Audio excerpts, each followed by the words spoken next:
Everyone, I am Dr. Anam Fayaz. I am a general surgeon. आज की video मैं बना रही हूँ to guide about how to study for written exam of FCPS surgery.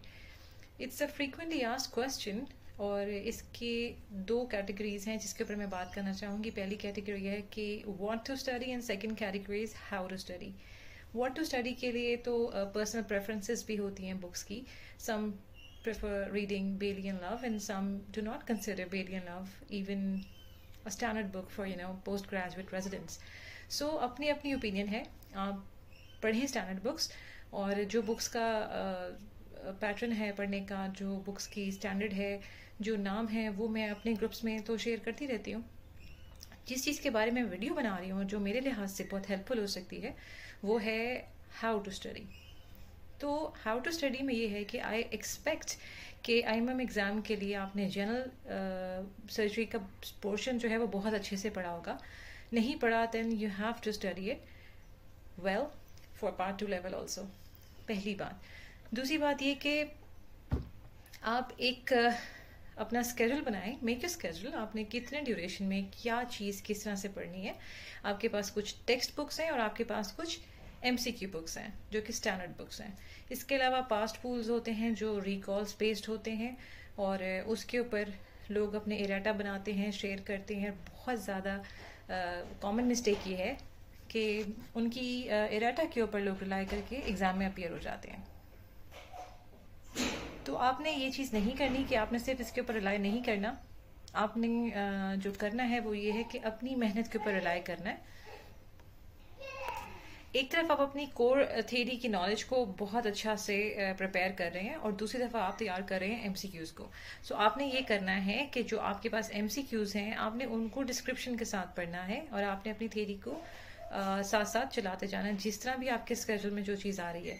दूसरी important चीज़ ये है कि जब भी कोई MCQ आए जिसको आपको लगता है कि मेरी इस चीज़ के ऊपर ग्रिप नहीं है, I haven't read such thing before या I am like confuse about certain things, तो आपने क्या करना है, आपने वो रेलेवेंट टॉपिक ऑथेंटिक बुक से उठा के उसको दोबारा से पढ़ना है. ठीक है, पूरा टॉपिक ना पढ़े. अगर वो MCQ रिगार्डिंग इन्वेस्टिगेशन है then read the investigation part from that book. अगर वो MCQ रिगार्डिंग मैनेजमेंट है then read the management part of that MCQ from that book.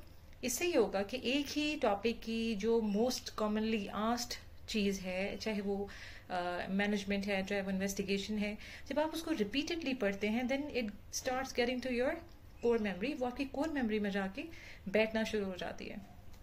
So this is like improvisation of basic concepts.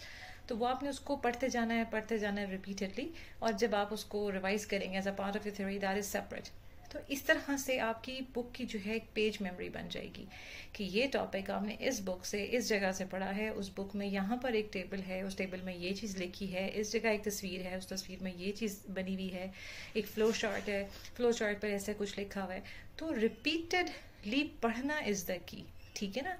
आप retrograde study करें, आप repeated study करें, आप MCQ में जब चीज़ आए आप उस चीज़ को दोबारा उठाएं बुक से, उसको दोबारा पढ़ें अपार्ट फ्रॉम योर सीक्वेंस जो कि आप थ्योरी के लिए पढ़ रहे हैं. तो ये एक टेक्निक है जिसको मैं बड़ा अच्छा मानती हूँ. इससे बहुत अच्छी कोर मेमोरी बनती है, ब्रेन मेमोरी बनती है, पेज मेमोरी बनती है. तो रिपीटेडली आपने इसको पढ़ना है. दूसरी चीज़ जो मिस्टेक आपने नहीं करनी वो ये है कि आपने सॉल्व पूल नहीं मांगने. Because you have no guarantee, no idea किसने किस नियत से किस तरह के बनाए हुए हैं. वो बंदा पहली अटैम्प्ट में पास हुआ है या वो 5th अटैम्प्ट में पास हुआ है. No credibility of such things. तो प्लीज़ अगर आप कंसल्टेंट बनने जा रहे हैं ना तो आपको चाहिए कि आप अपनी थोड़ी सी मेहनत का इनपुट दें. 3 to 4 months of very very good study, at least 4 to 5 months of good study are required. तो आप अपनी ज़िंदगी के 4-5 डेडिकेटेड महीने निकालें, अपनी कोर नॉलेज को स्ट्रॉन्ग करें, MCQs को सॉल्व करें. जो रिकॉल्स हैं, groups are there for you. अगर आपको कोई चीज़ नहीं मिल रही, कहीं पे कोई चीज़ समझ नहीं आ रही, then we are here for you, I am here for you.